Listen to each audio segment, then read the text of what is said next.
I'm going to do the retake. Hello, everyone, and welcome to the show. This is Martin Willis. I'm your host, and we have a fun show for you this evening. We have Terry Lovelace. Now, Terry has a very interesting story, incident at Devil's Den, and he was a longtime lawyer and a former assistant attorney general, and with quite a story he's going to be telling. And before that, we have Alejandro Rojas coming up with UFO Updates. And I want to thank everyone that helps out with this show. Without that help, I couldn't do the show. And anyone can help if they'd like. And you can check out our website. We do have some blogs on there. It's also connected to our Facebook page. There's active posts on there every day. Peggy takes care of that. About 23,000 people are active. I don't know if they're active, but they have access to it. That's a liked page. So check that out. Again, there's stories every day up there on Facebook. We get occasional blogs. We have a guest blogger at podcastufo.com. You can check that out as well. All right, Alejandro, welcome to the show. Thank you, sir. And like I said on your show the other day, it's my favorite time of year. I love Thanksgiving. It's the most wonderful time of the year. Beautiful. That's just beautiful. You like that? Yes. And although that's usually Christmas, not necessarily Turkey Day, which I like to call it, because that's when you meat eaters like to consume turkey.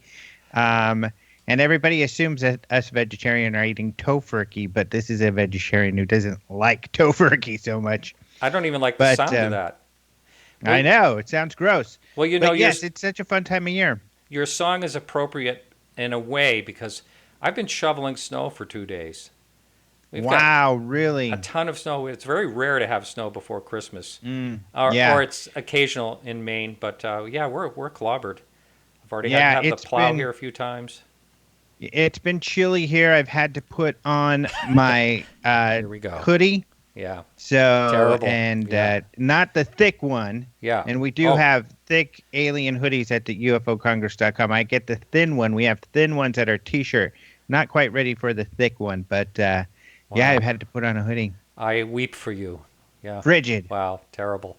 Yeah. But it's nice. This is perfect hot tub weather, and I know you're a hot tub enthusiast. Yeah. And, of course, things happen. That's when people have UFO sightings. That's and right. When they're hanging out in their hot tubs, and you've had your own encounters at in your hot tub. You know, also, not just that, but, meteors, you talk in that. It's right. beautiful whenever there's meteor showers. It's wonderful to sit in the hot tub and watch that. Satellites, you see a bunch of them, going very slowly across the sky and reflecting light from the sun. It's all good stuff. I love it.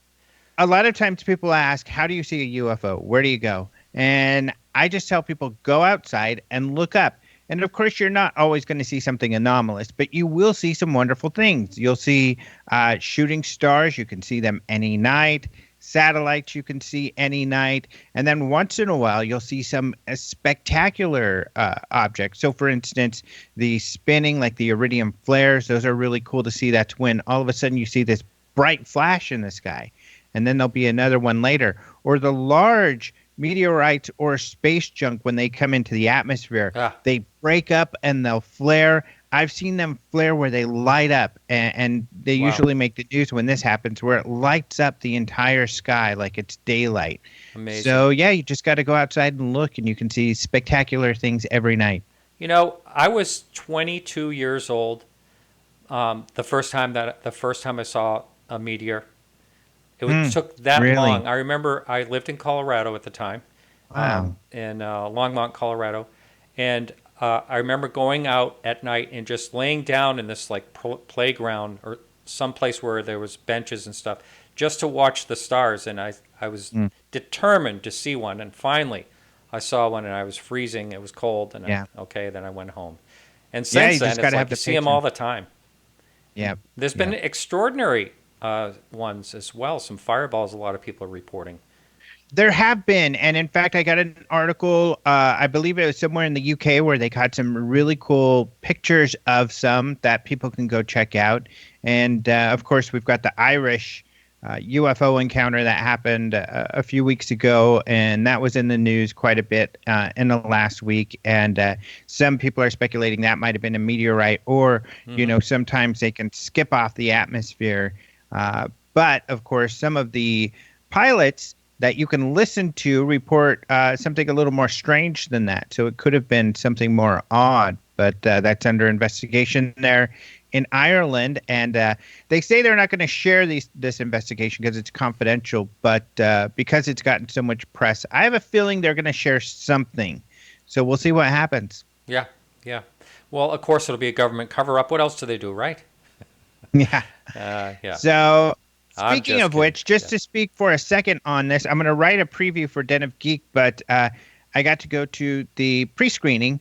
And did you go to one of the pre-screenings for Project Blue Book? No. I just heard about it. Yeah, because our mutual friend out there in Chicago, Sam Moranto of MUFON out there, they had one, and they had the big one because that's essentially where the TV show is based. Because J. Allen Hynek, it's in Ohio, right? That's where he was, but Wright-Patterson Air Force Base is where Blue Book was headquartered, so in Dayton, Ohio. So in the area. And so that's why the Chicago one was a big one. And in fact, Paul Hynek, J. Allen Hynek's son, was in attendance there and was part of a forum. He also was at Alien Con, and that was a lot of fun. I was able to, when I did my talk on Spielberg, I talked a lot about J. Allen Hynek, and then this tall, very professional-looking gentleman comes up and he says, "Hello, I'm Paul Hynek." So he was Hynek's son, and said, "Thank you so much for all the kind words for about my father." Well, that's great. So he has been involved with promoting this Project Blue Book show because the main character is J. Allen Hynek. And Aidan Gillen, he played Littlefoot on Game of Thrones. He's great. I mean, he's just a great actor, and he's a fun character. So it was a lot of fun. Now, does he have an English accent? Not in the show. He's doing an American accent. Uh-huh. Although you're right, I think he is an English actor. But it was a really good show. I mean, it's fun and exciting to see Project Blue Book portrayed in a somewhat accurate way. I mean, there are bits and pieces that they mess with. So, for instance, Blue Book started in 1952, and in the show, that's when Hynek joins the Air Force looking for UFOs. One of the other things he does is coin the phrase UFO. Those are not completely accurate portrayals. So Hynek actually started with Project Sign, the first Air Force UFO investigation, which started in 1947, and then was there for Project Grudge, and then all Project Blue Book, which ran from 52 to 69. So they kind of tweaked that a little bit. Also, the term UFO was coined by the Air Force, but it was coined by Colonel Ruppelt, who ran Blue Book. And so that wasn't at the right time frame, but it wasn't Hynek. But he was one of the first to use it since he was part of the program. So little things like that. However, they're real cases that they're looking into.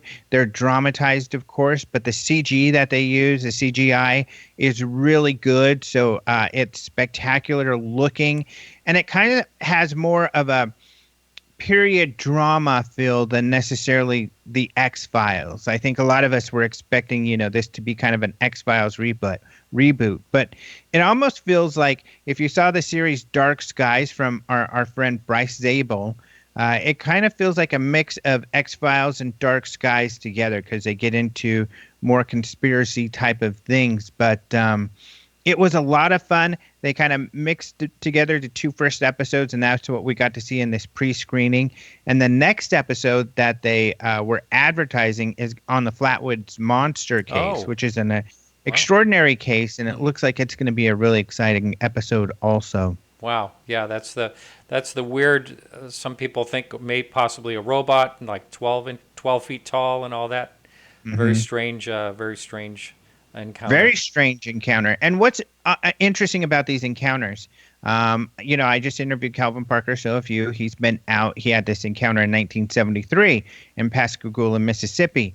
But what's interesting about these early encounters is that they don't fit a mold so much as we hear these days. It's always the gray aliens with the big eyes. they talked about in the past just much stranger creatures like this witch robot type of thing, and the Flatwoods monster or the Pascagoula incident. They saw something much stranger. At least their account is that they saw something odd. And in the 70s, there were a lot of people seeing odd creatures and things, or at least reporting that with UFO sightings. The 70s is kind of known for that. Some people wrote about that back then. But the creatures were odd. They were they weren't all the same like you hear these days. So these early cases are really interesting, and I'm so excited that the public is going to get introduced to some of these incidents. Do you know if they're going to sort of go in order, or are they just going to, they're going to show random cases? I think it's fairly random. What I see, by looking at entertainment, typically, a show is going to have an arc. So they got to have a beginning, a middle, and an end. Kind of like the X-Files has these mini arcs, but then this giant arc of this story idea in the background. I think this is going to be similar where, Hynek is getting out there. He's not that into the topic. He's actually the most open-minded person in the group on the TV show, and he's going to start to notice there's weird things going on and that he's being hidden. Information's being hidden from him, and then he'll, start to unravel the big secret. So I think there's an arc like that. So the cases they're choosing serve the role to kind of move that storyline along throughout the season. So I think that's how and why they're choosing. So the first one is a little bit more simple. It's still extraordinary, but what we hear a lot about in the military and what we heard in 2000, in this case in 2004 with the Nimitz dogfight, essentially a jet, or in this case a propeller, fighter aircraft, seeing a light and chasing it around, which we hear a lot of. Then they're going to move into some sort of critter, this weird flatwood. So I think that they'll progressively get kind of odd and stranger as he unravels these secrets in the show. Wow. I wonder if they're going to do one on the Socorro case. I don't know. We have a little bit of insight into what they're going to be covering in that the History Channel has been writing articles on some Blue Book cases. Right. And I believe, yeah. And they've been hiring journalists to actually do independent investigation, independent of the show, to write about these cases. Huh. I've been featured in a couple that I've been contacted, but I believe that the cases that they're writing about are probably cases that we're going to see showing up on the show. I see. Great. Well, we only have a couple of minutes here left. You have something else you want to touch on, or is that it? Yeah. The last thing I would want to touch on is my other latest story with Den of Geek, and I've also got this on openminds.tv, which is Mickey Rourke is narrating the new Bob Lazar documentary that Jeremy Corbell has created. So the documentary comes out on December 3rd. If you go to openminds.tv, you can see how you can go to LA and be involved with a premiere there. But this is exciting in that ever since, Lazar talked to KLAS way back in the late 80s, early 90s, he hasn't really been out in the public very often. He came to the UFO Congress one year. He's done one or two interviews with George Knapp of KLAS.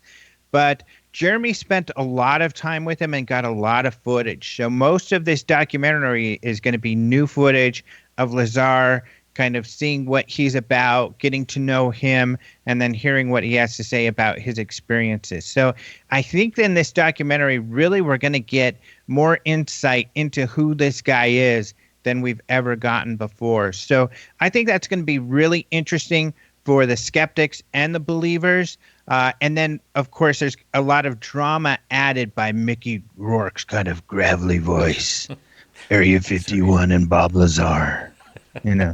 He's got a Batman kind of voice there. Yeah, you should do VO work. Should I? Yeah. I'm wondering if perhaps they tackle any questions of the questionable stuff about Bob Lazar in this documentary. I don't know. I hope they do. I think that would be more fair if they ask some of the harder questions. So, for instance, even George Knapp is a bit skeptical around his educational background, which cannot be verified. His claims around the nature of like element 151 are not necessarily what we found scientifically. And a lot of people credit with him discovering this material or knowing that it exists.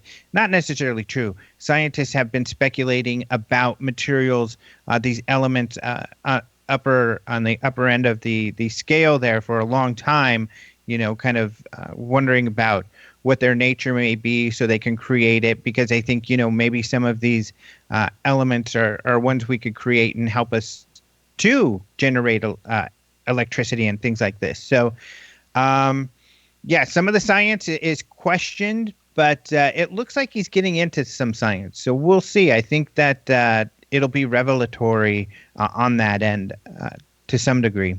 Great. Alejandro, you have yourself a fine Thanksgiving. You too. Enjoy your favorite day of the year. All right. I'll talk to you next week. Have a good one. All right. Talk to you later. Have a great interview. Hey, thank you. All right. So our guest is a retired longtime lawyer, former assistant attorney general, and he actually states this. We're going to be talking about this. So I'm going verbatim right here. This is my true story. Terry Lovelace, 64-year-old lawyer and former assistant attorney general. In 2012, a routine x-ray of my leg found an anomalous bit of metal the size of a fingernail with two tiny wires attached. What followed were horrific nightmares, spontaneous recall, and intrusive thoughts surrounding a 1977 camping trip I took with a friend to Devil's Den State Park in northern Arkansas. For fear of losing my job and standing in the legal community, I've kept the secret for 40 years. But in 2012, the 2012 discovery of this object and 1.5 inches deep in my thigh initialed a flood of forward and finally disclosed, kind of wording that wrong, what happened back in 1977. And that's what we're going to really be talking about, is what we're going to talk mostly about the incident at Devil's Den. I think you'll find it fascinating. Terry, welcome to the show. Thank you, Martin. It's a pleasure to be here. Yes, thank you. And with right off the bat, if you want to fill in the blanks of what I just talked about and about your background. And I think it's extraordinary with someone with your background coming out with this. You felt comfortable enough to talk about it in an open forum and write a book about it. I think that's extraordinary. Well, I appreciate that. And there wasn't a lot of comfort in it, I can say that. But I think it was a bit cathartic in that to write the book, to have to revisit these things, was helpful in a way. But, I think the message is important, and I think people should know this. And that's why I wrote the book. And before we get into, the incident itself, have you received any, any calls from former colleagues, or has anyone found this like on the internet and contacted you and say, hey, what's up with you? Are you all right? Or you going crazy or all that? Has any of that happened? It's kind of split down the middle. And, because I've had friends in American Samoa and Vermont and Michigan and Missouri. And I've had about 1/3 of them call me and say, have you lost your mind? What is wrong with you? But, about 2/3 are very supportive because they believe me. They know that I'm not the kind of person that would make this up. So the reaction's been mixed, but I think that it's worth it. I don't regret a day of it. Yeah. And in between the time where you actually, you held this quiet for 40 years, as you say, were there times where you talked quietly to someone about the situation, or did you keep it totally to yourself? My wife and I have been married since 1975, and it was a secret shared between us. Mm-hmm. I honestly did not trust even a close friend, because had this leaked out, it would have been extremely damaging to my legal career. Mm-hmm. And I know how people are, and I know how human nature is, especially when you hear something so extraordinary like this. You want to tell people. So my wife and I kept it between us, and really, I had no intention of ever going public with this until that 2012 incident. Kind of, I feel like it forced me. It brought everything forward. Yeah. All right. So we have in about 3 or 4 minutes, we have our first break coming up. But why don't you begin with talking about you went into the service, and then you became friends with Toby. And why don't you talk about that whole situation? He brought up the idea of going camping and that whole thing. Sure. Toby and I worked together. We were both trained as medics and EMTs, and we drove an ambulance together at Whiteman Air Force Base, which is southeast of Kansas City. It was all pretty rural area back then. Of course, now it's not anymore. But Toby and I worked the night shift. I wanted to attend evening classes, and he was a big sky watcher.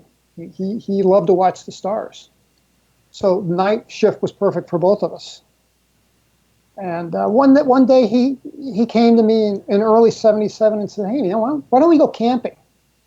And I said, what are you talking about? We're city kids, Toby. And neither one of us had ever been camping. I'm from St. Louis. He was from Flint, and he knew that I was a photographer, that I enjoyed photography. I had a dark room in my home, and I developed black and white film. And he knew that I liked to photograph wildlife. And there's not much you can do with a camera on a nuclear base. So he said, why don't we go down to this place? It's a 6-hour drive. It'll be fun. We can get away for a couple days.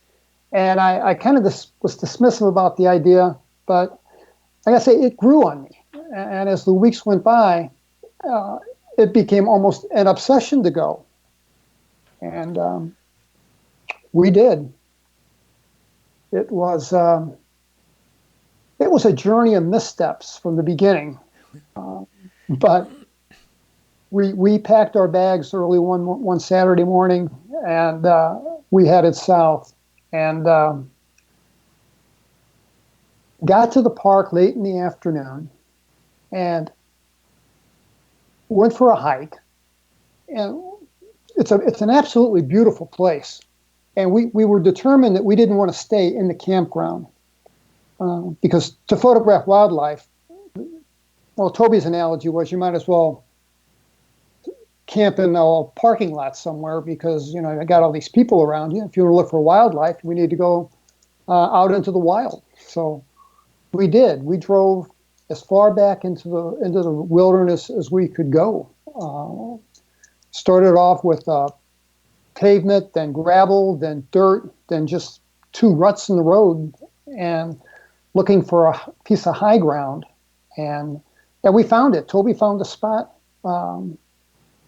We went the grade spiraled upward, and we came up on this meadow that was just absolutely breathtaking. The scenery was phenomenal. We had this meadow that was open in front of us and a tree line to our back. And we both just kind of nodded to one another and said, "Oh man, this is the place." Now, was this actually public land? This was private. Well, it's public land, but it was off limits to hikers and campers. So how did you get to this point? Did you it wasn't fenced off? Well, we trespassed. There were 2 posts. A post on either side of the road and a chain across the road. And the chain had a lock on it, but it had just locked on a loop and was just draped over this other post. So Toby just hopped out of the car and picked up the chain, dropped it, and went chink, and we drove in. And that's how we got into this remote area of Devil's Den. Wow. All right, so we're coming up. I guess we might as well go ahead and take the break now. So we'll talk about, when we come back, we'll talk about, you found that little place that oversees the meadow there.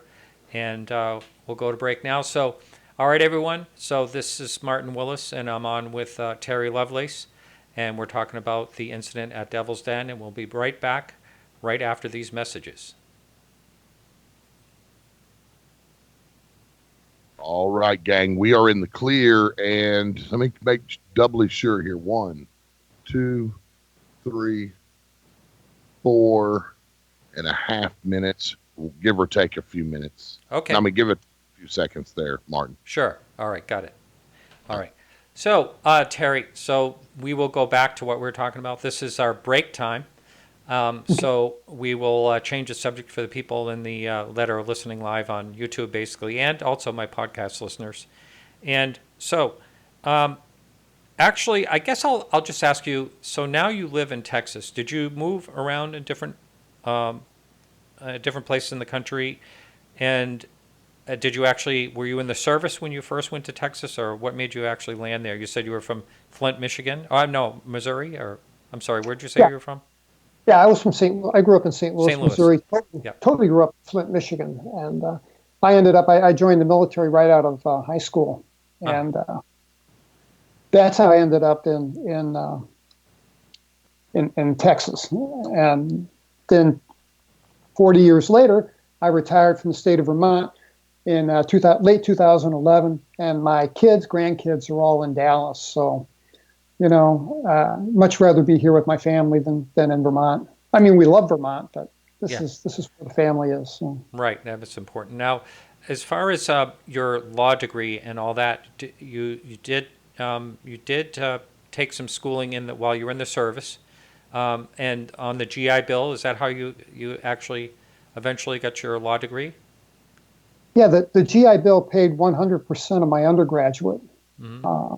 I got a bachelor's in psychology, but the law degree was on me and the student loan people.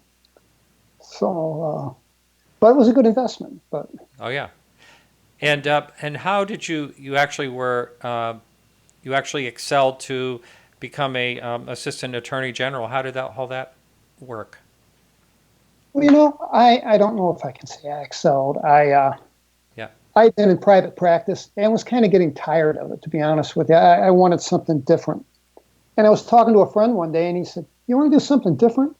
Why don't you move down to American Samoa and do a gig down there as an assistant AG?" And I said, "Well, wow. How do I do that?" And he said, "Well, I got your hookup right here.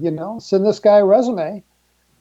I did. I got a phone call and went and talked to my family. And at dinner that night, I said, "Hey, how would you guys feel about moving to American Samoa?" My wife was like, "What?" The kids knew where it was.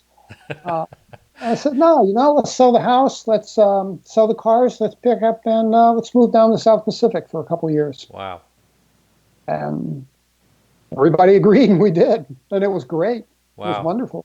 Wow, that's an amazing coincidence how that all fell together. And let's see, we got about a minute and a half here.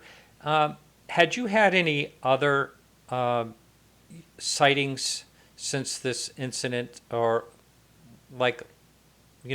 after this 1977 incident? Had you had other sightings as well? I had an incident in 1987. 1987, my wife had her one and only experience, and that was in the middle of the night. She reached over and noticed I wasn't in bed, and at the end of the bed, which there was a window in back of the bed, and there was a 4-foot-tall woman silhouetted against the window. And this woman spoke to my wife telepathically. She said her lips never moved, and said, "Everything's okay. Go back to sleep." And she did.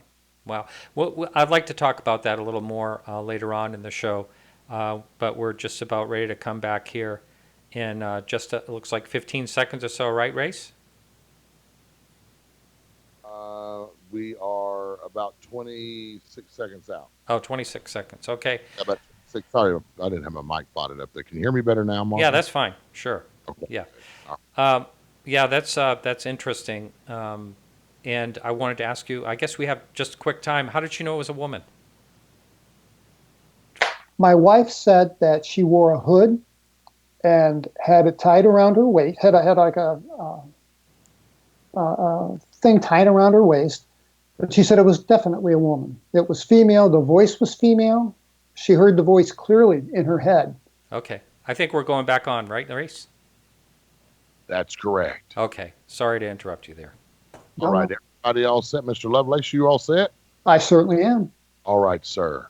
Martin, here we go. All right. In 5, 4, 3, 2.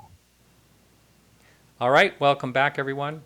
This is Martin Willis. We're on KGRA Radio and YouTube as well. And my guest is Terry Lovelace. And when we broke at the last break, we were talking about basically him pulling up into this nice area where there was beautiful scenery in a meadow and getting ready to go camping. And you decided to go for a hike. Why didn't you set up your campsite first before you went for a hike? There was a disagreement about that. Toby thought we should do that immediately. Mm-hmm. And I'm like, no, man, I've been driving. My legs are tired. I want to stretch my legs a little bit. And we decided to go for a hike and found a beautiful place, found a nice limestone outcropping with like a canopy of trees overhead. And we'd walked maybe 4 miles. And we were both in good shape, not a big deal at all. And we sat back, kicked back on this rock, and I felt sleepy. And, in hindsight, I should not have been sleepy. Tired maybe, but there's a difference. And both of us fell asleep. And the next thing I knew, he was kicking me, screaming with expletives, "Get up, get up."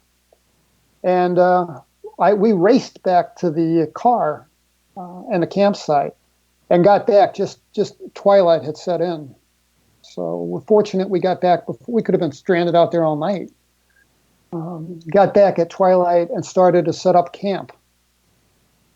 And I had to pull the car around, kick on the high beams to have enough light for Toby to assemble the tent. And my job was to go out and gather some firewood for the fire. And I had a camp lantern and a nice hatchet that a neighbor had lent me for the trip, along with a gallon of fuel. Left them all in my garage. So I had, basically my hands to go out, and Toby's frantically putting this tent together, and I'm grabbing all this basically brush that I can find and twigs. And I built two big stacks, hopefully enough, in 2 piles to let's have a nice fire throughout the night. And we got camp set up, cooked some hot dogs, made a fire, kicked back on we had air mattresses, kicked back on those, and we're just talking, and we're having a pleasant evening.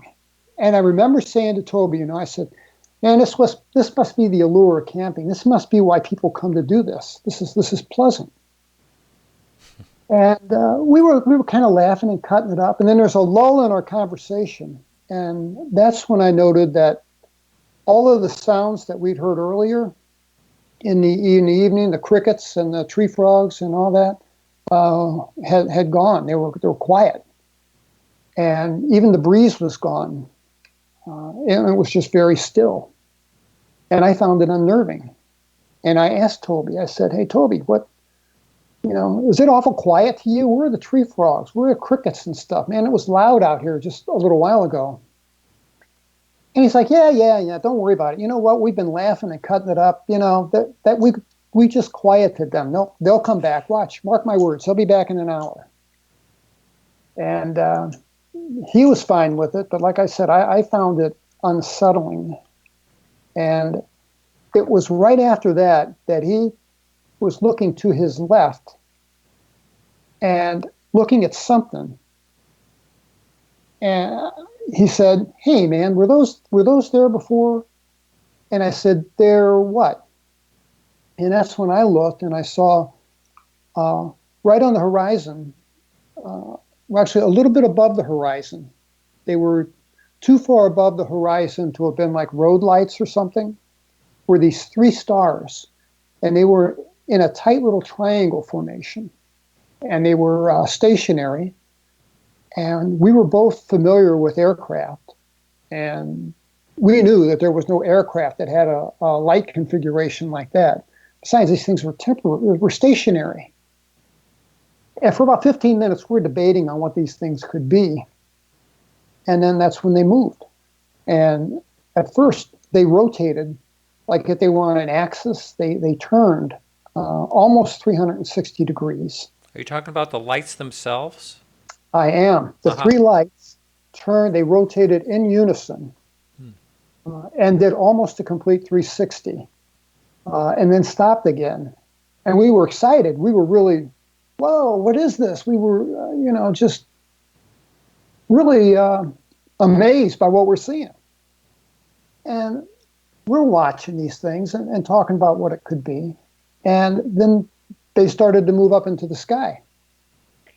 And they started the slow ascent. And that's when I noticed this feeling of calm, this feeling of, and it washed over me in like a wave. It was close to feeling sedated. I felt just very calm. And where I felt a little unnerved just 30 minutes earlier, I found myself with this pleasant feeling of just watching this thing. And it's hard to imagine because the terms are so contradictory, but we were almost disinterested, if you can believe that. I mean, we felt more like observers, or our reaction was not appropriate to what we were seeing. I mean, we should have been a little more wigged out, and we weren't. And there was barely a word spoken between us. And I recall Toby said, boy, they're really moving now. As they were moving up into the sky, and we could see that the area in between the three lights was much darker than the surrounding blue sky. It was black between these three stars, we called them at first. And we noticed that they remained equidistant and they expanded. The thing was getting bigger because it was getting closer to us. It was still traveling slow. And we could see that as it would pass through a star field, the stars would wink out and then wink back on as it passed. So that let us know that we were looking at a solid object, not three independent lights, perfectly choreographed. We watched it, and it got bigger and bigger.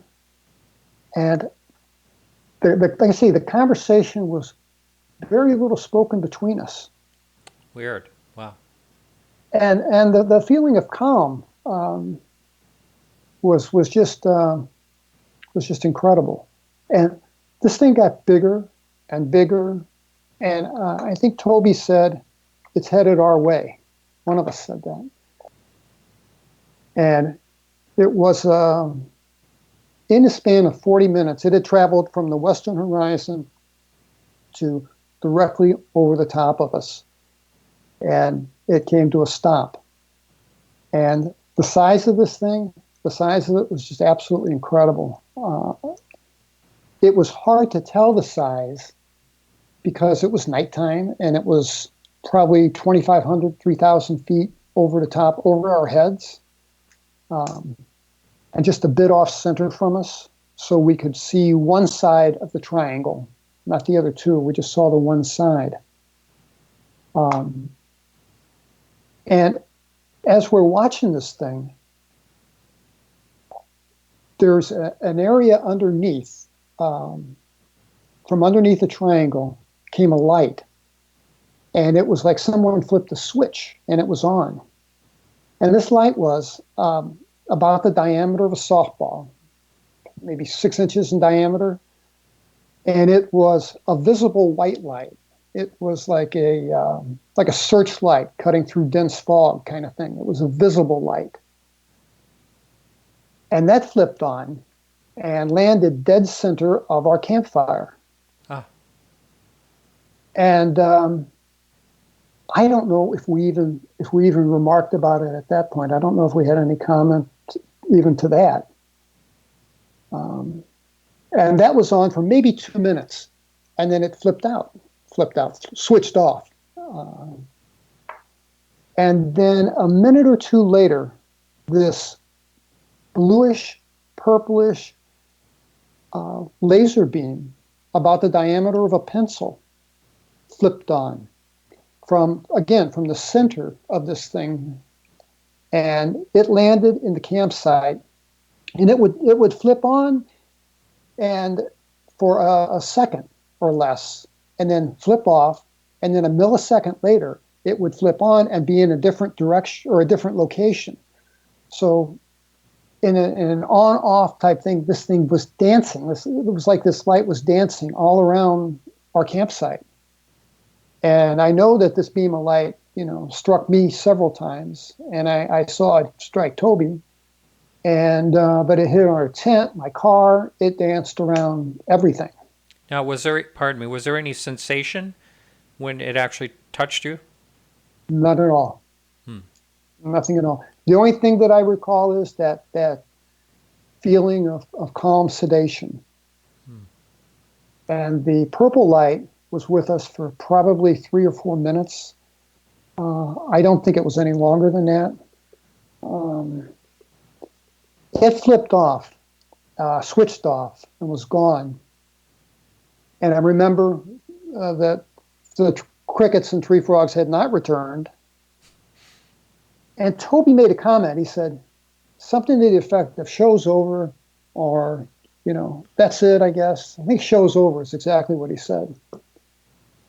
And without saying a word, with this thing 3,000 feet over our heads, we picked up our air mattresses and crawled into our tent, threw them in, and I fell on top of mine, fully dressed. And I was just almost asleep as soon as my head hit the plastic pillow. I didn't bother to take my boots off or shirt, anything. And the last thing that I remembered was I could hear Toby already snoring softly. And the silence. I noticed again that it was absolutely dead still.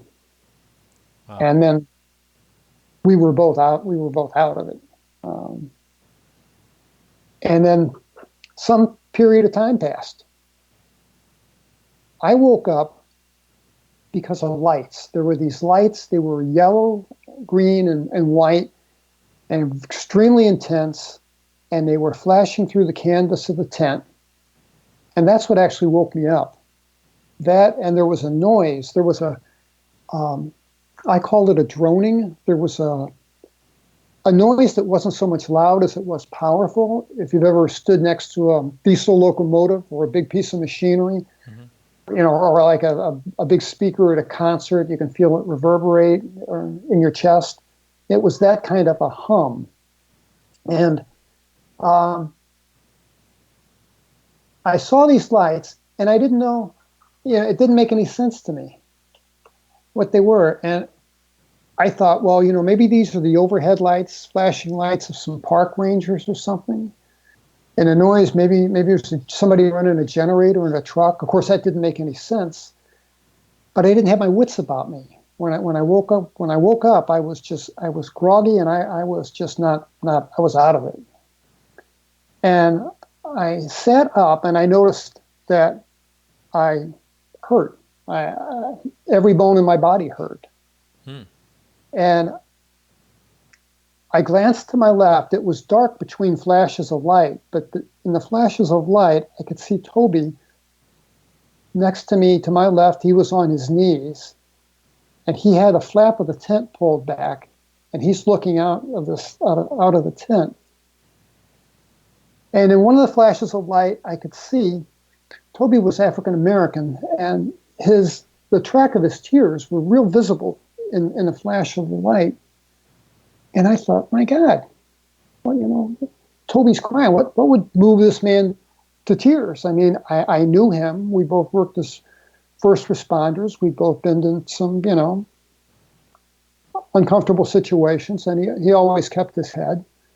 And I just could not imagine what would move this guy to tears. And I'm still out of it. And I said, Toby, What is it, man? Is it park rangers? What's out there? And he and quieted me and said, shh, be quiet. They're still out there.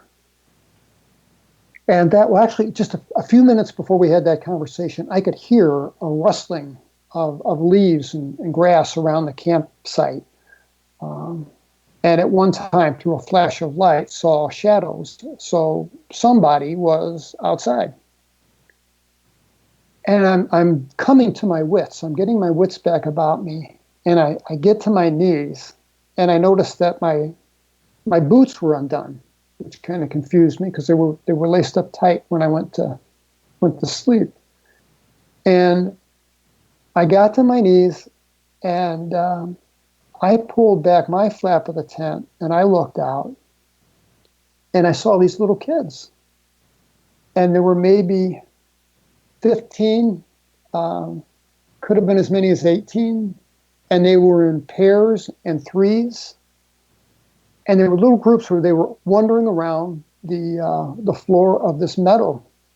We had set up camp along a tree line, so this open meadow was right in front of us.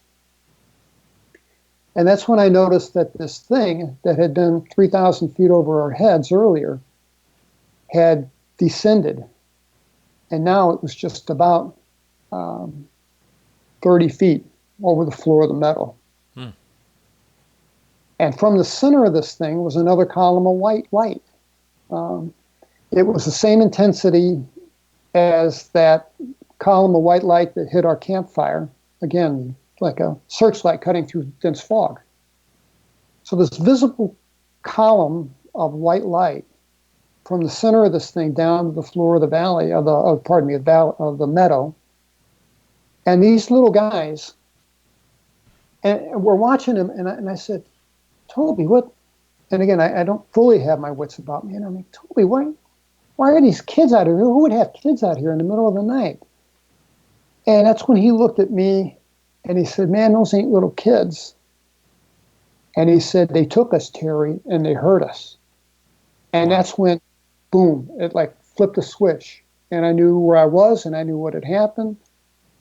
And at that point, I was where I had felt mildly sedated earlier in the evening.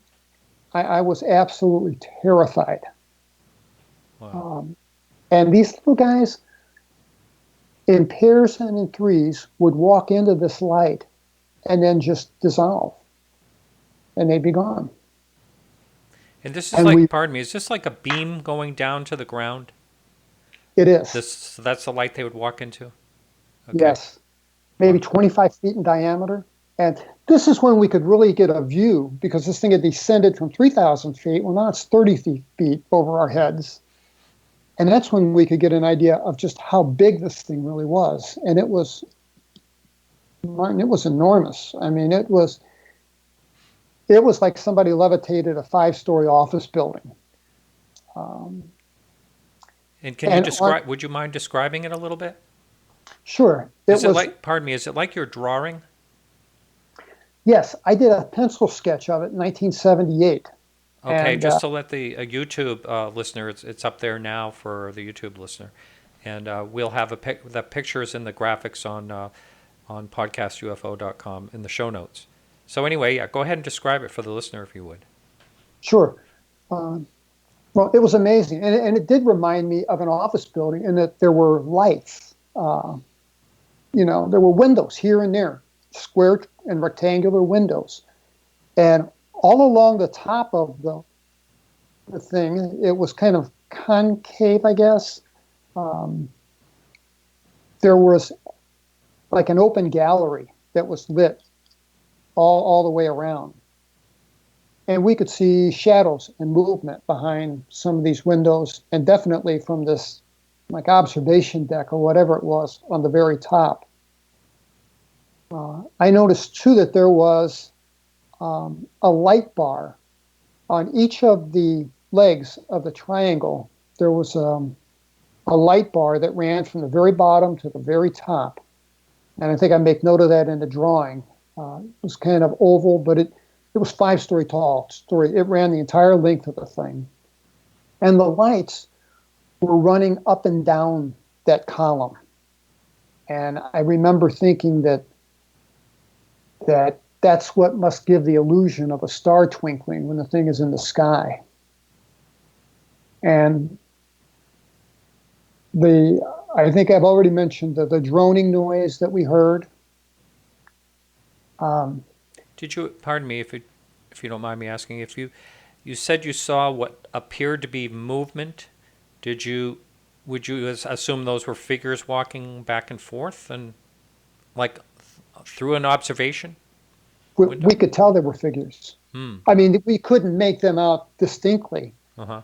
but we could make out shadows of outlines of something, a human torso-wise looking thing, walking back and forth or standing, and movement. We could see movement behind the glass too. So it was frightening. Wow. And immediately, after the last of these little guys in the metal, after the last one had stepped into the light and disintegrated, the light flipped off and the droning sound stopped. And the both of us, we were both still on our knees. We were too afraid to move. And we watched this thing lift off just like a hot air balloon would, just very slowly. And the lights switched from yellows and greens to just straight white. And that white light the beam ran up and down that light bar. And it moved slowly at first. And it got to a point in the sky high enough that we rolled over on our backs to watch it. And we watched it until it was 3 points of light, and then until it was gone. And it went straight up in the air and was gone. Amazing. And I noticed that the sounds of the forest had not returned at that point either. And we were so afraid, we sat there for a good 30 minutes. I remember Toby was hyperventilating, and I remember Toby, you got to slow your breathing down, man. You're hyperventilating. And we're still afraid to talk above a whisper. And after 30 minutes, Toby's like, we got to get out of here, man. And this sounds crazy, but I didn't want to be outside. I felt inside that tent, at least, I felt protected. I didn't want to be out in the open. I feel vulnerable. And Toby took his flashlight. I took my car keys and my wallet. And we made a dash for the car, got in the car, took off, and we left absolutely everything there. We left a tent, we left his backpack, everything. We didn't care. I don't blame you. That's exactly what I would do. And yeah. Got to Blacktop Road and headed north towards the air base. And that's when we know there were a couple of odd things. Number one was the thirst. I had never in my life been so thirsty. Wow. And later we'd find out we were severely dehydrated. And Toby got the worst of it. I mean, they hurt me, but he got a double measure of whatever they gave to me, because he was sick and he was hurting. And he had curled up into a ball in the fetal position, kind of on the bench seat of this old Impala. And he's like, man, get me something to drink, will you? I'm like, I'm looking. This is 1977, and there was very little down there. This is Ozarks. It was, at that time, nothing. I mean, it was just mostly farmland. Little towns here and there, but it was just two-lane back to Blacktop Road. All right, let's cut it right there, and I made note of that. We're going to jump right back on the road here, and right now we have to go for a break, and so we'll get right back to that. This is really fascinating.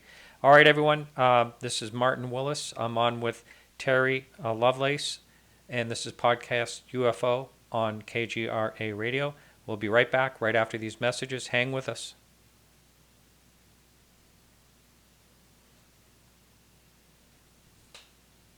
All right, Martin, we're good. Let's see. We do another count. 1, 2, 3, 4 minutes plus or minus 20 seconds, brother. All right, sounds good. Thank you. All right, so at this time, I'm going to take a quick look in for this second hour here. We'll take some calls, and I do know that there's one person that really wants to call in here. Wanted to see, and I have a bunch of questions for you as you're going along telling this story that I want to talk about, but still, right now. I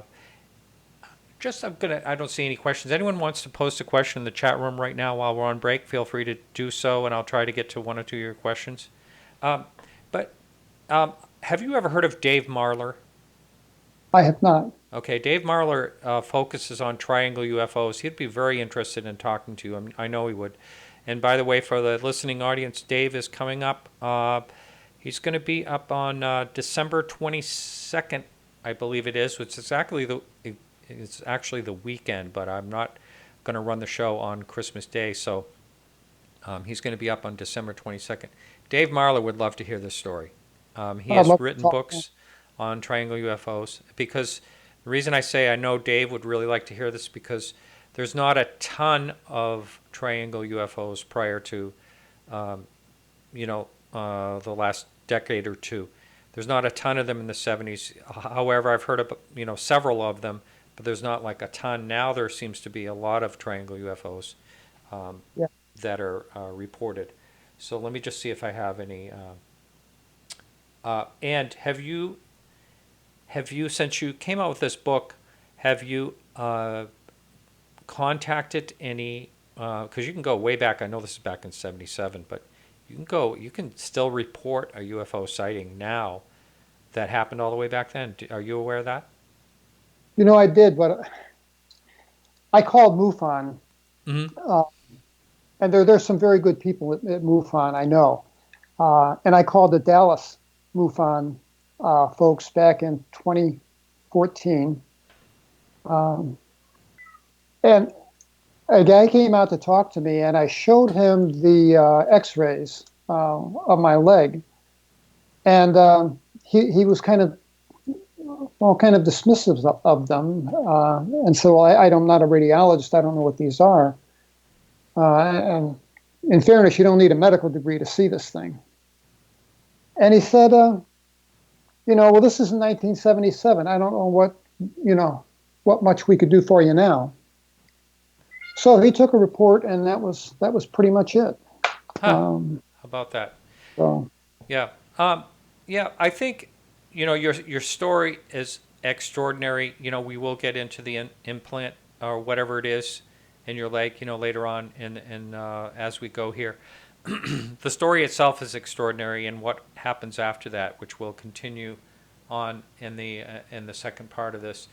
And again, we will take some questions. And so has anyone else contacted you and talk about a similar situation happening to them since you came out with this book? What I did was, in the epilogue of my book, I put down an email address, lovelace.landpope@gmail.com. And I said in the epilogue, I said, look, I'm not a therapist or a doctor, but, if you've had an experience like this and you'd like to discuss it, I'd be happy to talk to you.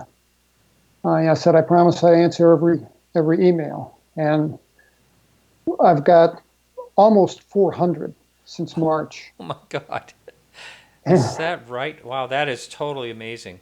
That's really great that you did that. I think, Race, are we ready to go back? Yes, sir, we sure are. Okay, how many seconds we got left? Mr. Lovelace, you ready? I certainly am. Martin, you all set? We are all set here. All right, here we go. We're going commercial free for the final hour here. Yep. In 5, 4, 3, 2. All right, welcome back. This is Martin Willis, Podcast UFO. My guest is Terry Lovelace. And when we left for the last break, we were talking about him getting the heck out of there and saying that he was kind of driving along in a place where there wasn't much going on. Terry, did you feel like calling who? Who would you call? Um, did you feel like reporting this somehow, or just getting the heck out of there? What came to mind? Well, what two things was to put as much distance between us and Devil's Den as we could, and the thirst. The thirst was absolutely incredible, and getting something to drink, getting something liquid in us was priority number one. And we drove for over an hour before we found a little local place, and it was dawn at that time. And we pulled in and went in, and I went to the bathroom, and I splashed some water in my face. And I noticed that as the sun was coming up, I was just photophobic. The light just was like sand in my eyes. Wow. And I went and I splashed water on my face, and I pulled up my shirt and I splashed water.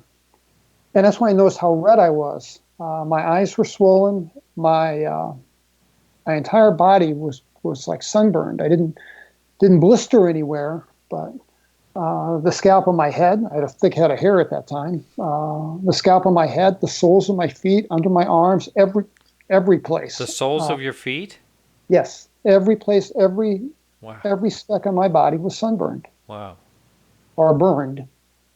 And I held my hands under this faucet, and I drank as much as I could hold, and I was still thirsty. And I opened the door, and here's Toby standing against this post like he's about ready to fall over, and his eyes are just, his whole face is swollen. And he came in, and I went and I got some orange soda, and he bought a gallon of grape aid, and we headed back up toward the air base. And I remember thinking a couple odd things happened again, and that was, I remember thinking, if he falls asleep, because I finished all 6 cans of my orange soda in like no time, and he was asleep, and he had about a third of that left in his container, and I thought, I can drink that. I can take that from him, and he'll never know. Wow. And that's not, I don't think that way. Yeah. That's not me. And I remember thinking, well, where did that come from? And this is the oddest emotion. But here this guy was my best friend. We worked together. Our wives were best of friends. We socialized together, played cards, barbecued. We were the best of friends. And for some reason, I didn't want anything to do with the guy. Really? And I don't understand that emotion. I didn't understand it then. I don't understand it to this day. But that's what happened. And we got back to the airbase. Just a second there, if you wouldn't mind. Do you think Sure. that was a mutual feeling? Did you feel the same way from him? Toby was different. Well, we were both different. I mean, what we went through changed us. I mean, so much that I can tend to think of my life in terms of pre-1977 and post-1977. It was an event in my life like the birth of my children or something. It was a major life event. Yeah. When we got back to the air base, we were both hospitalized. And they put us in, I remember thinking, we got private rooms. Well, at that time, enlisted men didn't get private rooms. You would have a room on an open ward. And I thought that was odd. And they kept us separated. And what I found out later happened was the park rangers had found our campsite, and inside Toby's backpack was his address. And that's how the park rangers got a hold of us, got a hold of the base, and that's how the security police got involved. Wow. So it was the second night, to get into the bit about the security police.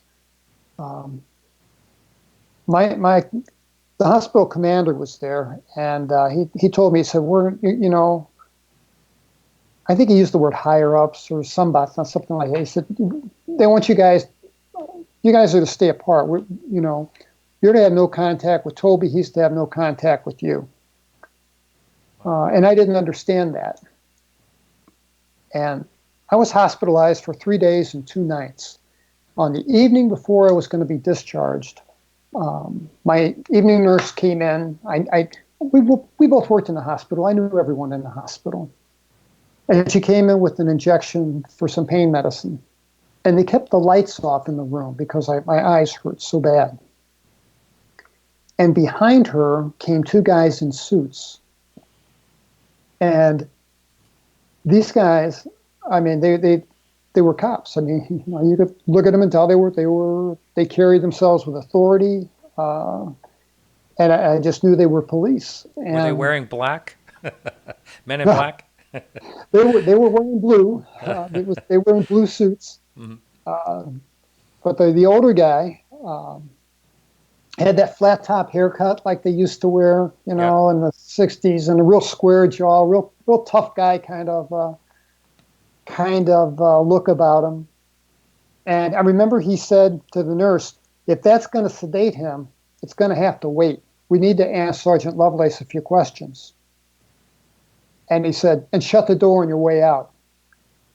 And she left in a huff and shut the door. And I didn't get my pain medicine. And this guy, he kicked on the overhead lights. And I'm like, "Sir, could you please turn those off?" It started off. He said, "Nope, got to see what we're doing here, son. Can't work in the dark, can we?" And in unison, they operated. I asked to see their IDs. They showed me their IDs. One was the older guy was a major. The younger guy was a captain.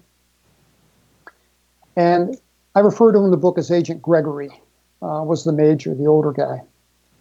And he swooped off everything off the top of my tray table and kind of rolled it over. While he's doing that, the captain cranks up my bed so I'm in a sitting position and pulls his table underneath me and starts asking me questions. And, years later, I'd come to recognize what they were doing, what he was doing was kind of standard interrogation kind of technique. He would ask me mixed yes or no questions and then go ballistic if I got it wrong. Like, for instance, he said, "Now, did you guys stay in the park that night?" And I thought he was referring to the campground. And I said, "No, sir." And he went ballistic and said, "Well, where did you stay? The Hilton?" Expletives deleted. And I'm like, what? No, we didn't stay in the campground.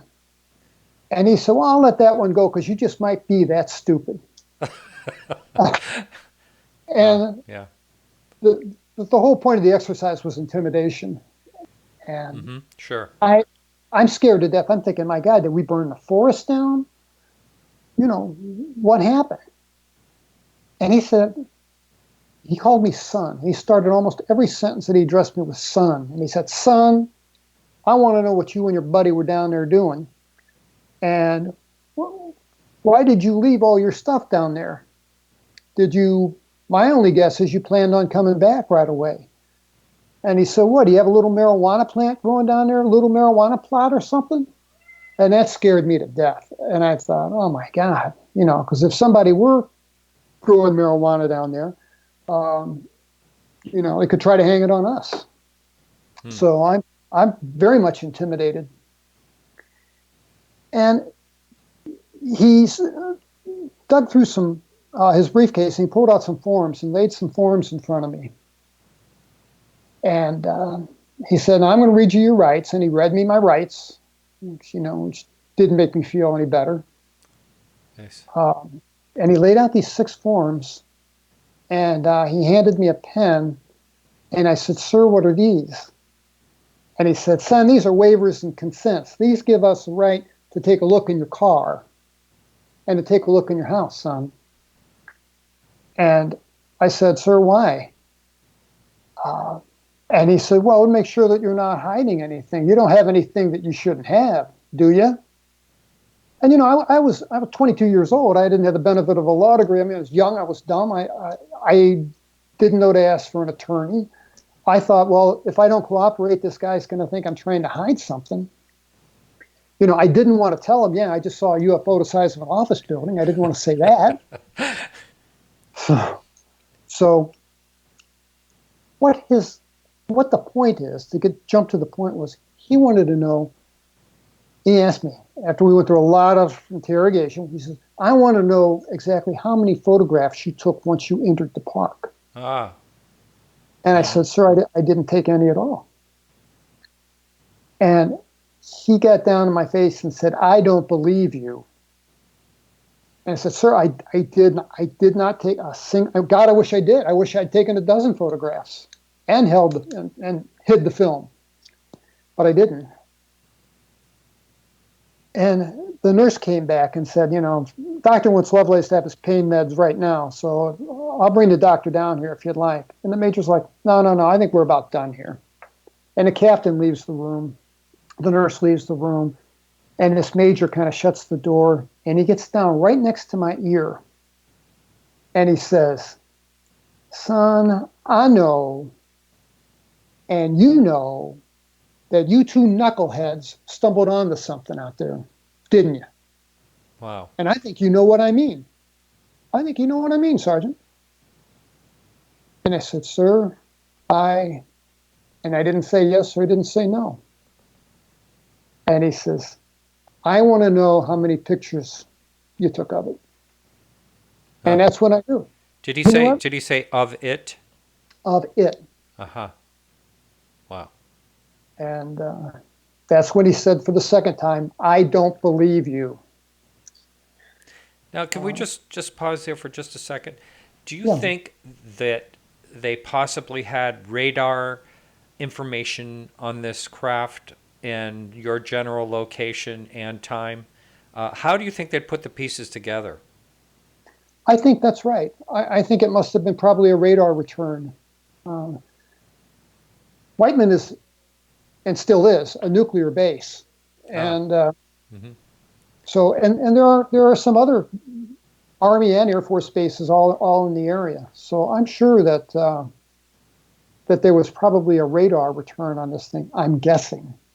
Could have been the park rangers reported it. I don't know. I don't think I'll ever know. Yeah, the Rangers. That very well could have been. Wow. And was there any other? Did you see these two fellows again? Was there any other thing they asked you to do or not do? And by the way, did you sign all the forms? I signed everything they sat in front of me, and I couldn't read a word of it. To be honest with you, I was too scared, and my eyes were almost swollen shut. Wow. And I had signed a consent for them to search my car and search my home. And they did, and scared the hell out of my poor wife. Wow. Yeah. And I had some photographs. Like I said, there wasn't much you could photograph on the base.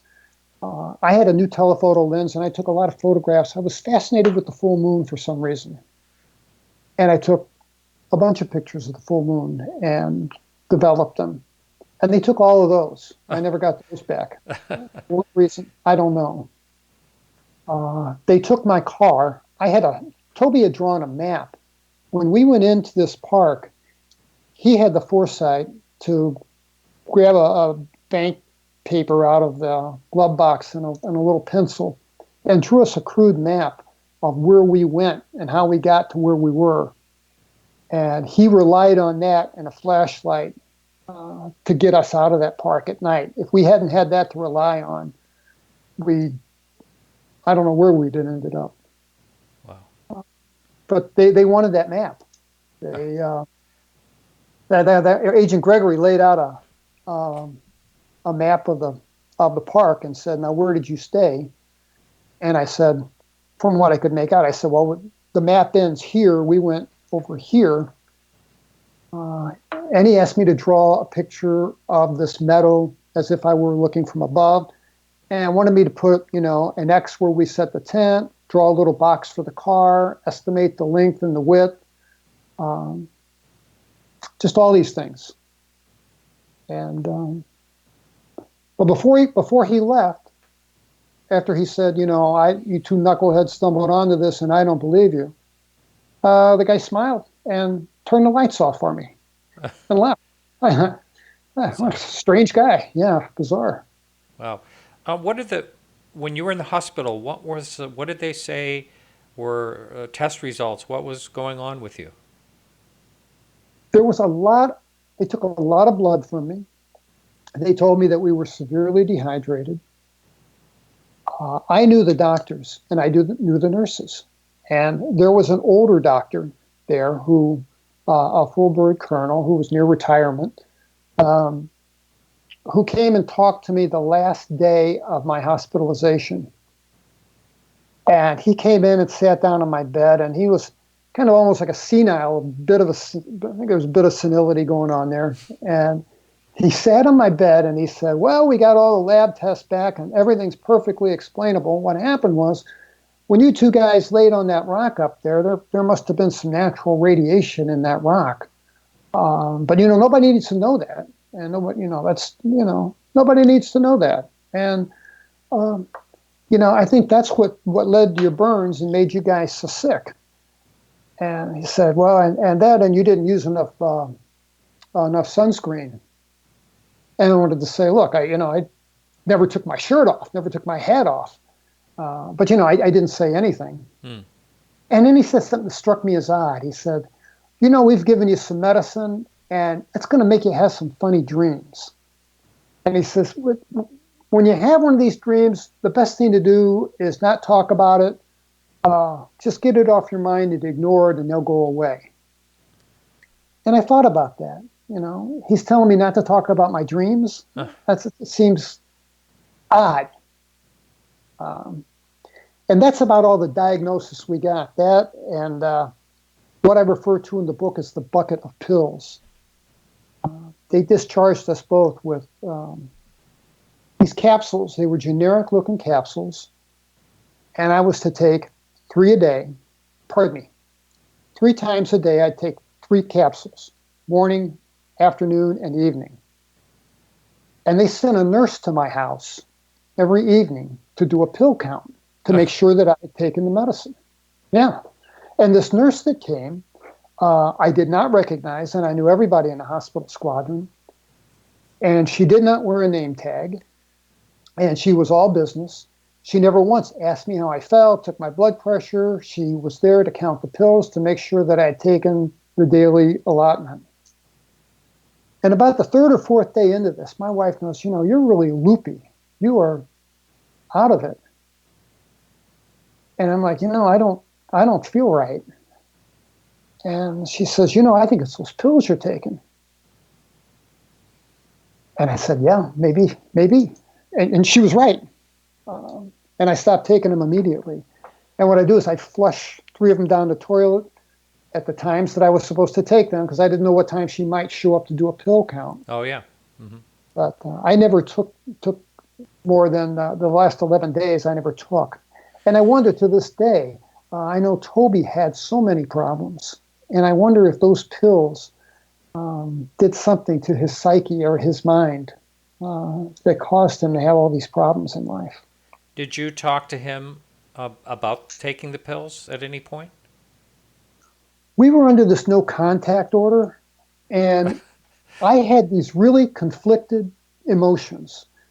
On one hand, I wanted nothing to do with the guy, and on the other, I felt like I absolutely had to see him one more time.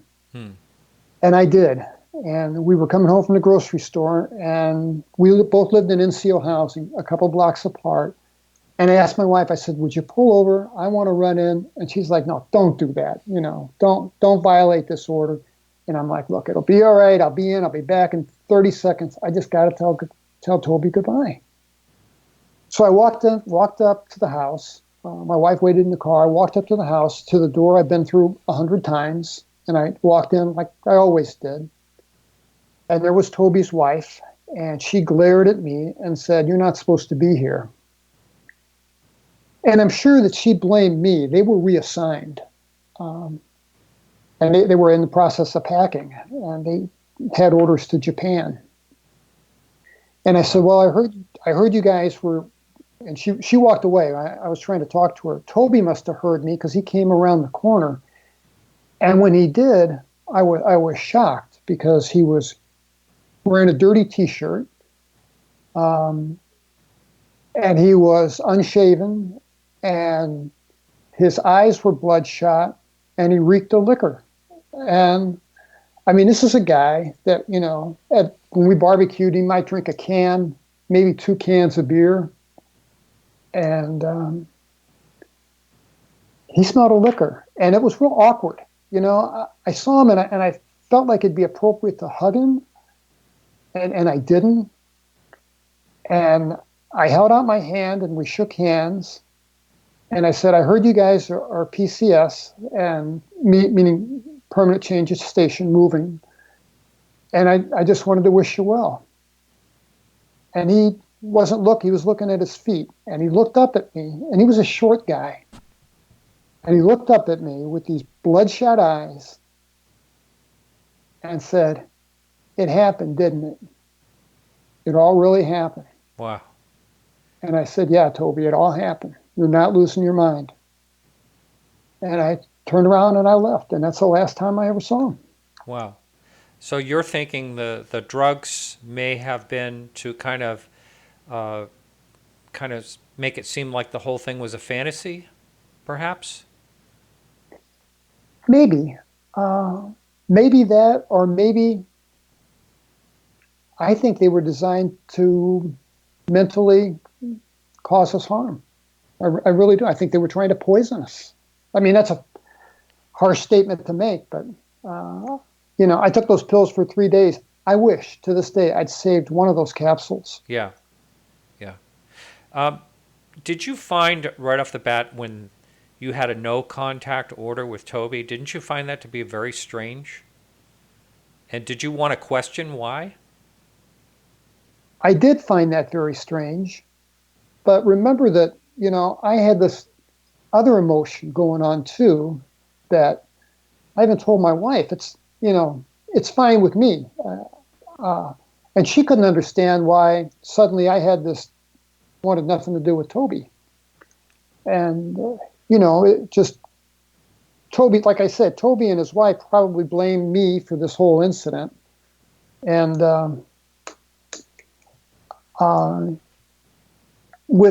I didn't have the desire to really have contact with the guy. And there was nobody to question. Who do I question? I'm a little NCO. There was nobody to say, hey, what's the deal here? Explain this to me. I wasn't in that kind of position. Wow, interesting. I'm going to put the call number up there. I know there's a lot more ground to cover, all the years that went by in between. I want to talk about that. But I also want to give the opportunity of someone to call if they have a question for you. So anyone paying attention to this may want to call in because it's a real fascinating story. And the number's up on the screen in YouTube. If you're over at KGRA Radio, that number is 603-967-4030. And that number is only active during the live show. So you're welcome to call in and ask our guest a question if you'd like to call. So I know there's so many things I feel like asking you, but I know that a number of people have said similar things that you have said.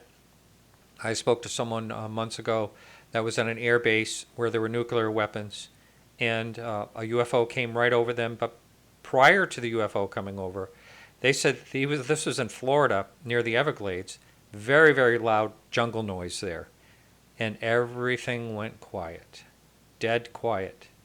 And it was for several minutes before this thing came over.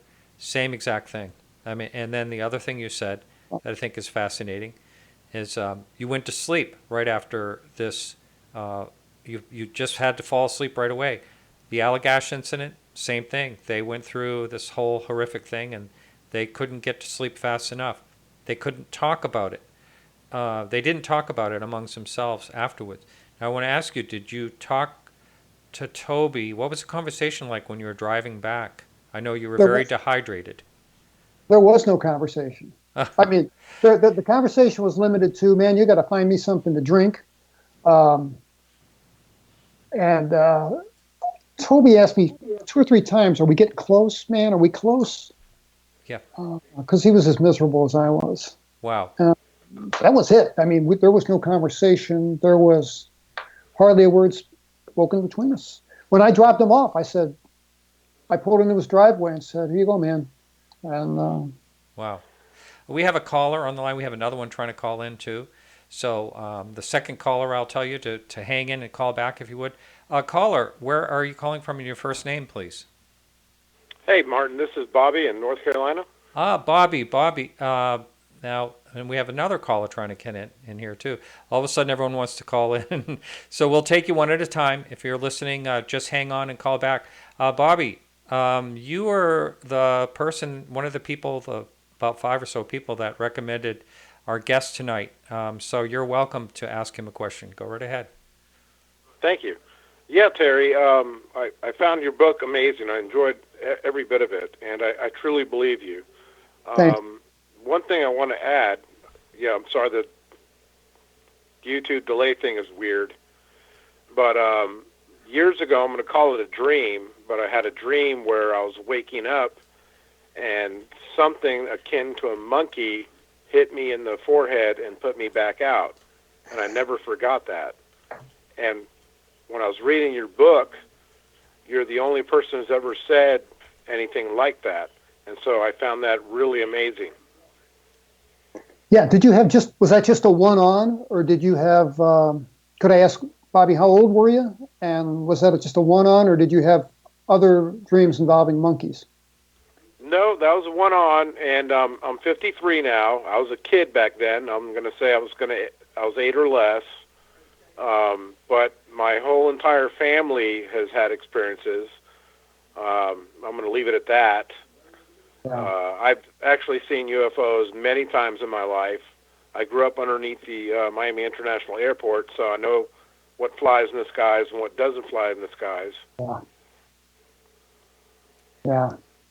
Just curious, over the years since that event, have you had nightmares? Has it returned to you? Or has it been one of those kind of things where it's just always in the forefront of your mind and you just can't put it to rest?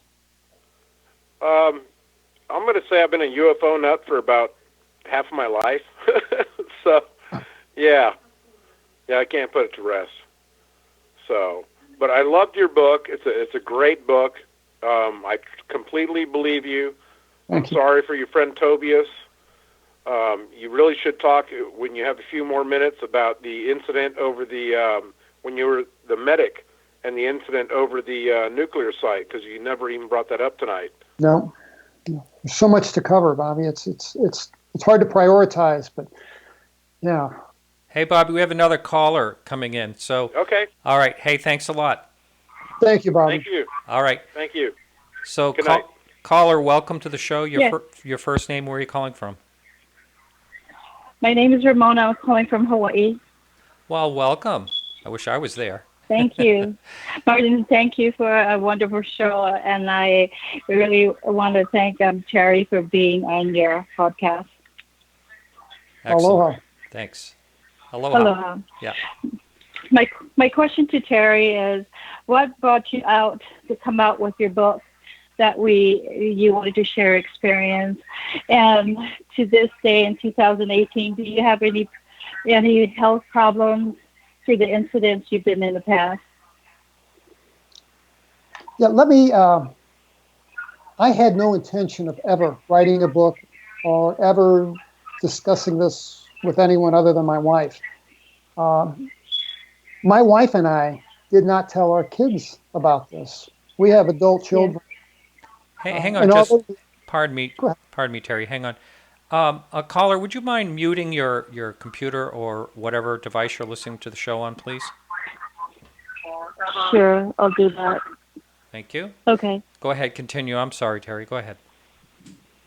Yes, and I lost my train of thought. Where was I? Ramona, refresh my memory. You didn't want to come out, and it was between you and your wife. Thank you. All my children knew was that, hey, Dad had screaming nightmares once or twice a year. What made me decide to write this book and come out and be open about it was in 2012, I had an X-ray of my leg at the VA hospital. I fell and thought I broke my knee. And when I did, when they took the X-ray, and the X-rays are in the back of the book. There's an object above my knee that looks like a computer chip with 2 wires attached. And there's an object below my knee, which is kind of like a tic-tac floral type arrangement of what they said was the consistency of bone. A radiologist said, bone just doesn't spring into the middle of muscle tissue. But it was the revelation that I had these things in my leg and that they somehow must relate back to this 1977 incident. And about 60 days after this X-ray, the nightmare started again, and it was a replay in 1977. And it was bad. It was very bad. And as far as my health goes, I had a pretty dramatic weight loss in 2016. And that's gradually improved. My weight got down to 140 earlier this year. And I'm back up to 160. But I normally carried 220 pounds. So, and that I have no explanation for that weight loss. None. Wow. Up on the. Thank you, Terry. Thank you. Thanks so much for the call. We have calls. Thank you. Thanks very much. Thank you, Martin. Bye. Bye. We have a number of callers trying to come in. So up now on the YouTube screen, we do have the X-rays up there right now. Okay, so caller, thanks for the call, and your first name. Where are you calling from? I'll try this one. I think it went. Caller, you're on the line. Your first name and where are you calling from? Hi, my name's Christopher. I'm calling from Phoenix, Arizona. I missed the beginning of the broadcast, Martin, so I'm not sure if you guys already covered this, but I was curious if your guest had, if this experience had any effect on his sort of sense of maybe the afterlife, or a sense of God, or not, or a sense of morality, right and wrong, any of these sort of deep questions that we live with. Has this experience had any sort of effect on your view of those things? Well, Christopher, I think I've always considered myself to be a very ethical person. Right. The truth has always been very important to me. And, I tried to make that evident in my law practice. And then when I was a civil servant, and I think that I served well and did that. But it really had an effect on me. And in terms of the afterlife, and it made me sure of one thing, that we're not top dog, that we're not alone in this universe. I know that for a fact. And it makes me want to know these other things. They're obviously more evolved than we are. But I want to ask them, is there a God? Do you believe in God? Do you, as a society, worship God? Is there an afterlife that you can point to? All these things just are big questions that weigh on my mind. I think they're questions, existential questions we all have. But yeah, this event had a lifetime effect on me. I would imagine. So yeah. Oh, go ahead. No, I was just saying, good question, Chris. Did you have a follow-up? Well, just the last comment, I guess, is in agreement with what you're saying, that if there, ET, there's going to be some species that are billions of years older than us, perhaps, and they might have a lot more knowledge about the essence of life and biology and the universe and death and life. I would imagine they could have learned things that we haven't quite learned yet, or maybe they could synthesize things verbally that we haven't been able to really document as well, or something like that. But thanks for taking my call. I appreciate it. Sure thing. Thank you. Thanks for the call. Thank you. Bye-bye. So I know a number of people have been trying to call in. That line's open now. Watch, there's going to be like 3 or 4 calls come up at once. Yes, and we have one right now. Hang in there. Caller, you are live on the radio. Your first name and where are you calling from, please? This is Abner. I'm calling Florida. I'm sorry, what? Abner, calling from Florida. Okay. Hi. How you doing? Welcome. You have I have a a. question Go ahead. for Terry. I'm being ex-military myself. I served in submarines and so on. And I understand the military can be very strict. My question is, since you have this no contact order with Tobias back in the day, have you tried to contact him in the recent years or recent times? I don't know if it still applies or not. In my mind, it didn't apply. No, when I separated from the military, no. I waited too long to look for Toby, and by the time that I got around to trying to find Toby, actually in 2014, he had passed away. He'd had a very unfortunate life. I had tried to contact him back in several times back in the 80s, and actually got a hold of his dad up in Flint, and found out that he was divorced at that time and homeless.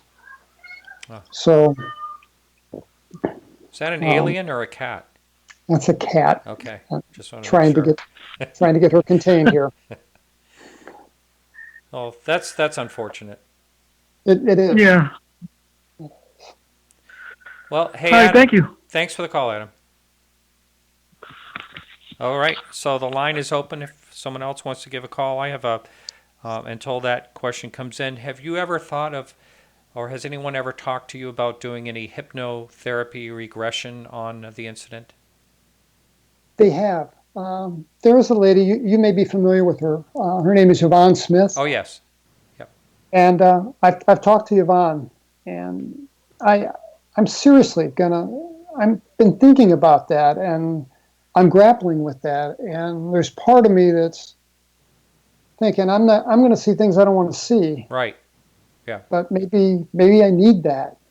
And Yvonne and I are in contact. I'm going to see her at Roswell, and I'm going to make a decision between now and July. Yeah, I've asked a number of people that have had similar situations to yours, and they mostly say the same thing. They're afraid of what they're going to see, and I totally get that. And I don't know if I would do it if I was in your shoes. I don't think so. And I can so relate to you jumping in the car and just taking off and leaving everything. That's exactly what I would do. Just along those lines, do you think it would help you put it to rest a little bit if you did find out more, or do you think you're in a decent place with it right now? I kind of think I'm in a decent place with it, and I think that part of that is a result of writing the book. Mm-hmm. I had never spoken publicly about this, and in 2017, I went to a UFO event down in Houston, and struck up a conversation with Travis Walton, who happened to be. Yep. And we ended up talking for over an hour. And he invited me to sit on a panel discussion with him and Daryl Sims. Mm-hmm. And I did, and it felt good to answer people's questions. And that was shortly before I was still on the fence about whether I should publish this book or not, and that kind of helped push that decision over the cliff. And I'm glad I did. It was the right thing to do. All right. Now, when Bobby was calling us, he mentioned another event at a nuclear armed base. Why don't you tell us a story about that? Because was that a diamond-shaped craft?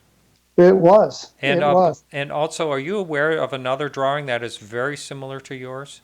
That was 3 years apart from yours? No, I'm not. We'll be in touch. Yes. It's a very, very similar. It looks like the same drawing. So we'll talk about that. And that was sent to me by Bobby, the person who called, actually. He found it.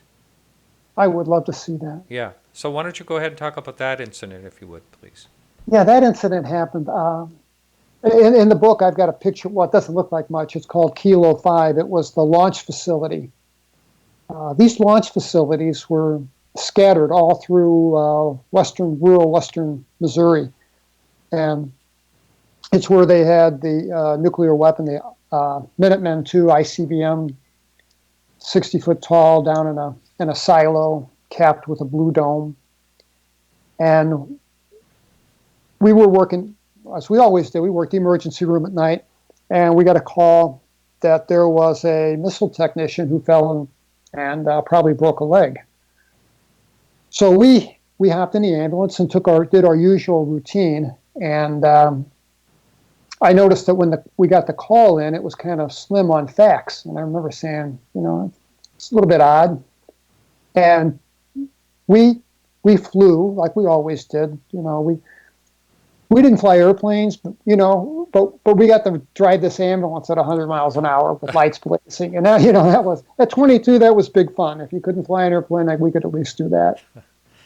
And this thing was about Kilo 5 was about 18 miles or less from the air base. It was out in the boonies, as all of them were, middle of soybean fields and the like. And we're flying out there, and we get about a mile and a half away, and there is a roadblock with 2 cars, and it is bitterly cold. I mean, it is probably 0 with a wind chill or God knows what. It was very, very cold that night. And these 2 guys were both in their cars. I'm sure they were supposed to be outside the cars, but they were in their cars. And they saw me, guy pulled the car back, and I rolled my window down. He rolled his down. I said, "Hey, man, what's going on at Kilo 5? And he's like, "Man, I don't know. It beats us, but something." And we could see on the horizon, because we weren't that far away, there was this weird orange glow. And what it was there were about a dozen security police cars there, and they all had their exhaust running, and they all had these overheads going. So there was this big cloud of exhaust fumes illuminated by these lights, and it was an eerie looking thing. So we pulled up on the scene, and there was a captain in the middle of the road, and I rolled up to him and rolled my window down, and he said, "Look, your guy's walking and talking, but until I give the order, nobody goes in, nobody comes out. Park your ambulance over there and stay off the radio." "Okay, yes, sir." And there were a bunch of guys out there. There were a bunch of security policemen out there. They had rifles, and they were running around, and it was just kind of chaotic.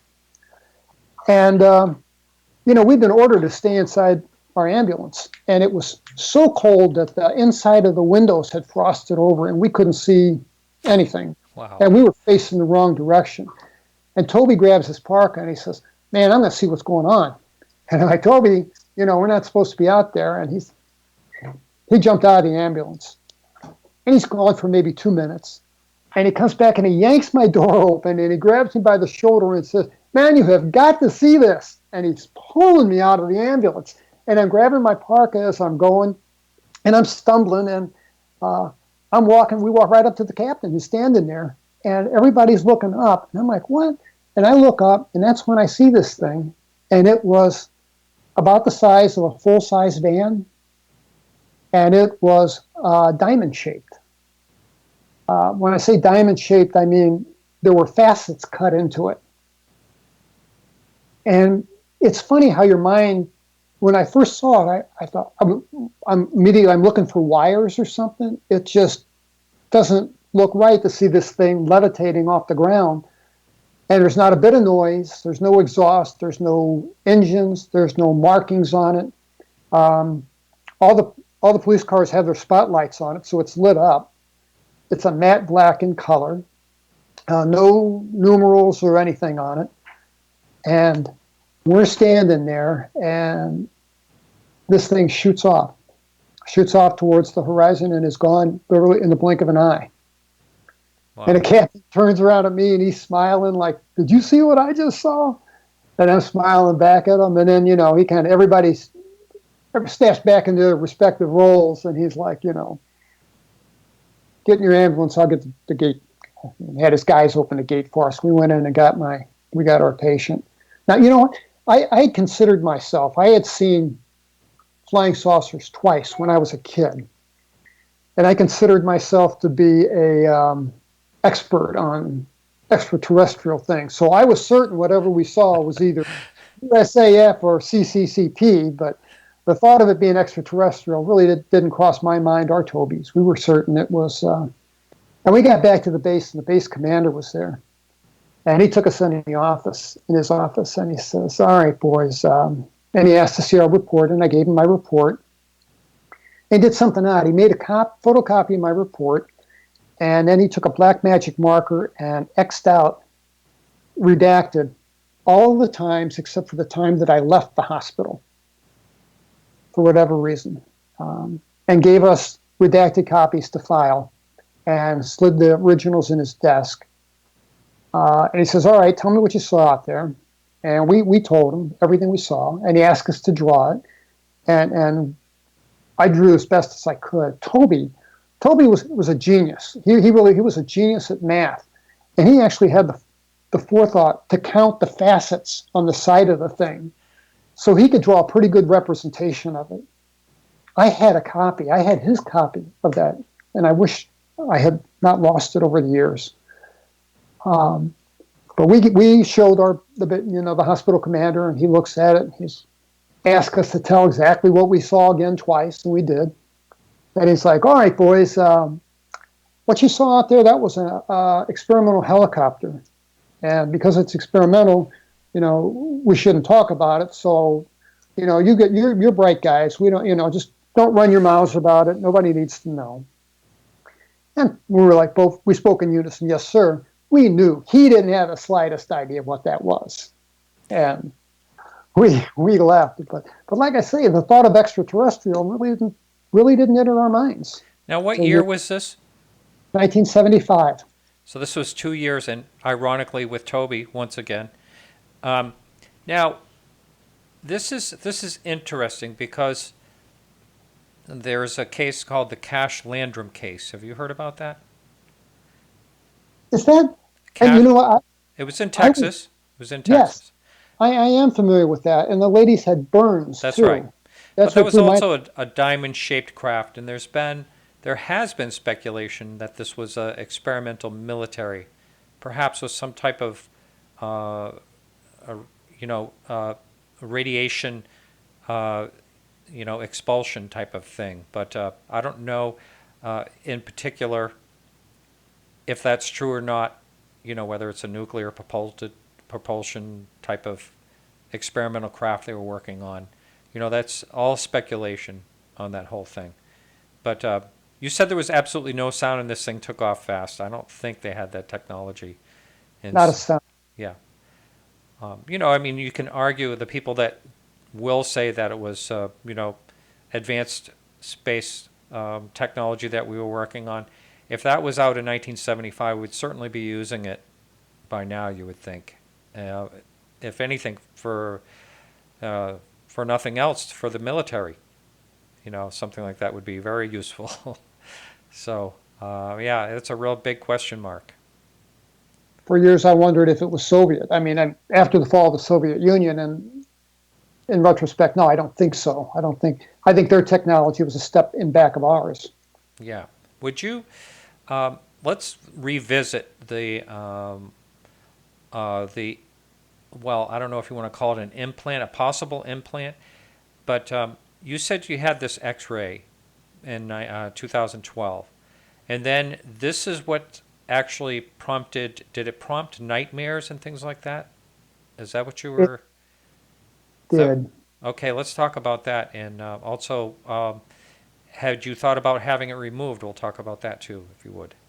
That's a good question. The discovery of this thing in my leg, there was a radiologist. I go to the VA for all my care, and a VA radiologist, because the radiology tech said, do you have a piece of metal in your leg? Do you have a shrapnel wound or something? No, I never left the States. And she said, well, you got something odd in your knee. And I asked to see the X-ray, and she showed it to me. And you don't need a medical degree to see it. And it's in the back of my book. You can see it at the top and to the right. It looks like a computer chip with two wires attached. And the radiologist came down, and he has a cup of coffee in his hand. He's looking at my X-ray, and he's talking to the technician. And he walks over to me and he pokes me in the thigh and says, "It'll be right there." And I'm like, "What will be right there?" And he says, "You have a scar there from where this thing entered your leg. It's a portal of entry. Anytime you incise the skin, it's going to leave a scar." And I'm like, "Doctor, I don't have a scar." And sure you do. It probably happened to you as a child. You don't remember. And he insisted on examining my leg, and he did. And he was kind of dumbfounded, and he had his intern come down with a handheld black light, killed the lights in the X-ray room so he could look at my leg under a black light, because I guess scar tissue will fluoresce under a black light. And I have no scar. And I said, "Doctor, how?" He said, "There should be a corresponding scar." And I said, "Well, doctor, how often is it that you see an X-ray where there's a foreign body and not a corresponding scar?" And he said, "Never." He said, "I've never in my life seen this before." He said, "I've seen scars that have migrated, where people have lost or gained weight, or with age. The scar may have migrated an inch or two away, but to have no scar, never seen it before." And then there's a second structure below my knee. The thing above my knee, he said, is absolutely man-made. The structure below my knee, it's in a floret pattern. And he said, these things are the consistency of bone tissue. But he said, "I've never seen bone tissue sprout in the middle of a muscle before." And he said, I don't know. I just don't know. So, well, just to let you know, we only have a couple minutes left. So, just about 2 minutes or so. So, why, or had you thought of having this thing removed? You bet. First thing I wanted to do, I wanted it out of me. The problem that I had was twofold. Number one is I'd had 2 heart attacks. Oh. Wow. And my health was not the greatest. And I talked to probably 6 surgeons over 2.5 years. I spent probably maybe $3,500 to $5,000 out of my pocket with consults, and because you got to go through a doctor to see a doctor. Yeah. And every surgeon I talked to wanted a cardiologist blessing before they'd operate. No cardiologist would give me that. Sure. Yeah, I see. Yeah. Um, I know they really, I've had surgery, and I understand they really do check you out first. They don't want you to drop dead on the table. Yes. Well, and they classified as a non-therapeutic surgery. In other words, it wasn't. So couldn't get it done. Right.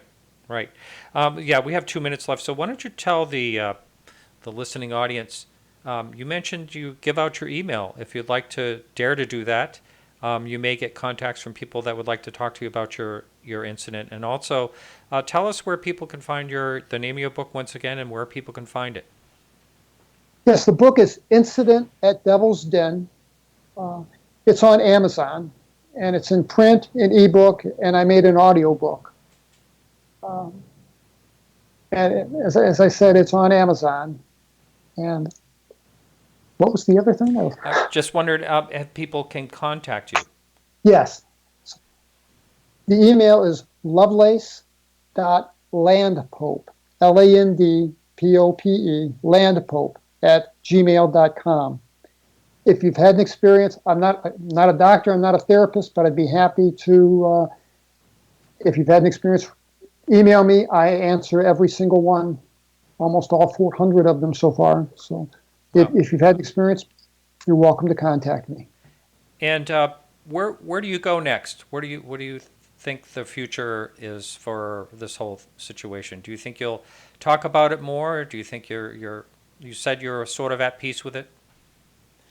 You know, I am, and I'll be real quick. I had an unusual visitor come to see me. I had a physician come to see me in October, and I won't reveal his name because he asked me not to, and he was kind enough to take the x-rays from the VA, and he was able to triangulate from 2 different views of my leg to determine that the thing that looks like a computer chip was actually deep inside my leg.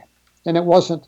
Some people say, well, it looks like something that was laying on the table maybe, or was stuck in my clothing. And he was able to definitively prove that. But it's an odd visitor, and I don't have time to go into it. But Yeah, we are out of time. Thank you so much, Terry. It's been a real pleasure. Thank you. Pleasure's been mine. All right. Okay. All right, everyone. So that's it for our show tonight. Next week, we have Todd Curtis. I'm really excited about that because he's going to be talking about the JAL 1628 UFO incident over Alaska and so much more. He is into aviation safety, and that's his whole background, and he has a fascination with the UFO topic. So that's it. Thanks so much for supporting the show. Thanks for listening.